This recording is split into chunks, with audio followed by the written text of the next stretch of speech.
कोविड-19 corona virus ने हमारे जीवन पे और लॉकडाउन ने हमारे रेस्टोरेंट व्यवसाय और इस तरह के तमाम किचन जो रेस्टोरेंट में हुआ करते थे उन पर असर डाला है। तो आज की इस खास रिपोर्ट में जानेंगे कि देहरादून के शहर में तमाम जो रेस्टोरेंट हैं या फिर जो मिठाई की दुकान है, मिष्ठान भंडार है, वहाँ पर लॉकडाउन ने क्या कुछ असर डाला और किस तरह से जो व्यवसायी है वो इस दौर से गुजर रहे हैं।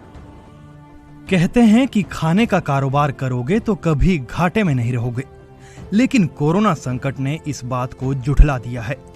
कोरोना वायरस और लॉकडाउन के कारण सभी कारोबार बुरी तरह से प्रभावित हुए हैं। इन सबके बीच फूड इंडस्ट्री भी डाउन हुई है। कोरोना वायरस ने तेज रफ्तार से बढ़ते देहरादून शहर की चाल धीमी कर दी है। कोरोना के बढ़ते खतरे के बीच देहरादून के रेस्टोरेंट कारोबारियों की कमर टूट गई है। National restaurant association of India की एक रिपोर्ट के मुताबिक भारत में रेस्तरां इंडस्ट्री का सालाना टर्नओवर 4 लाख करोड़ रुपए के आसपास का है। इंडस्ट्री से करीब 70 लाख लोग डायरेक्ट रूप से जुड़े हुए हैं। कोरोना की वजह से यह सेक्टर गंभीर संकट से गुजर रहा है और रेस्तरां इंडस्ट्री का राजस्व लगभग 0 हो गया है। National restaurant association of India देश भर के 5 लाख से अधिक रेस्तरां का प्रतिनिधित्व करता है। उसका मानना है कि साल 2020 में 80,000 करोड़ रुपए का नुकसान हो सकता है। ग्राहकों की सुरक्षा और कारोबार की जरूरत को देखते हुए रेस्टोरेंट संचालक गाइडलाइन का सख्ती से पालन कर रहे हैं। रेस्टोरेंट में बिना मास्क और सैनिटाइजेशन ग्राहकों को प्रवेश नहीं दिया जा रहा है। खाना सर्व करने से लेकर टेबल कुर्सियों को सैनिटाइज किया जा रहा है। फिर लॉकडाउन में तो आजकल काम बहुत कम हो गया। आजकल तो टूरिस्ट भी नहीं आते हैं, सब ऑर्डर सब सील हो गया। इसके जब हम लोग तो है ना, जब कस्टमर आते हैं उसको पहले हम लोग सैनिटाइज करते हैं। अच्छा। फिर टेम्परेचर चेक करते हैं, इसका नाम लिखते हैं, फ़ोन नंबर लिखते हैं, टेम्परेचर लिखते हैं, फिर कस्टमर भेजते हैं सीधे, है ना।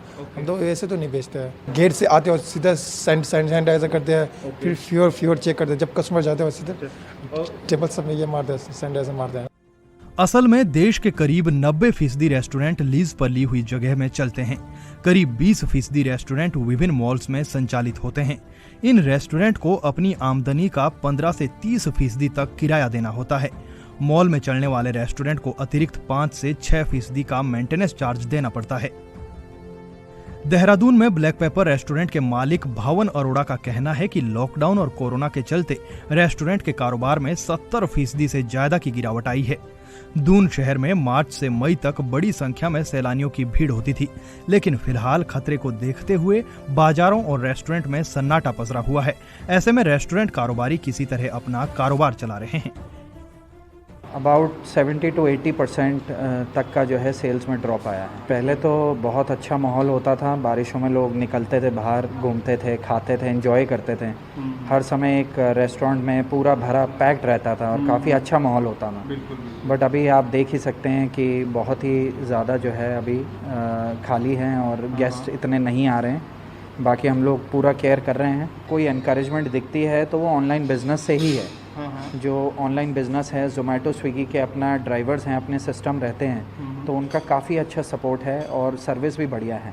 और बाकी सैनिटाइज करके कैसे उस तरीके से हमें फूड को पैक करना है, हम उसका बहुत ध्यान दे रहे हैं। क्लियर रैप से प्रॉपर जो है बॉक्सेस पैक हो रहे हैं, उसके बाद एक बैग में डालते हैं, फिर वो बैग सील होता है, फिर एक दूसरे बैग में डालते हैं, ताकि अगर राइडर भी कांटेक्ट में आता है तो वो घर पे आप उस बैग को बाहर ही छोड़ सकते हैं और जो सिर्फ अंदर खाना है उसको ला सकते हैं, जो प्रॉपरली मतलब आपके लिए सेफ है। लॉकडाउन और कोरोना वायरस की वजह से सबसे अधिक चोट रेस्टोरेंट कारोबारियों को लगी है। लॉकडाउन में यह व्यवसाय पूरी तरह से ठप रहा। 1 जून से कारोबार शुरू हुआ तो रफ्तार नहीं पकड़ पा रहा। तो लॉकडाउन के चलते देहरादून के बड़े रेस्टोरेंट से लेकर रोड साइड रेस्टोरेंट पर भी गहरा असर पड़ा है। मार्केट रेस्टोरेंट की तकरीबन 70% डाउन है।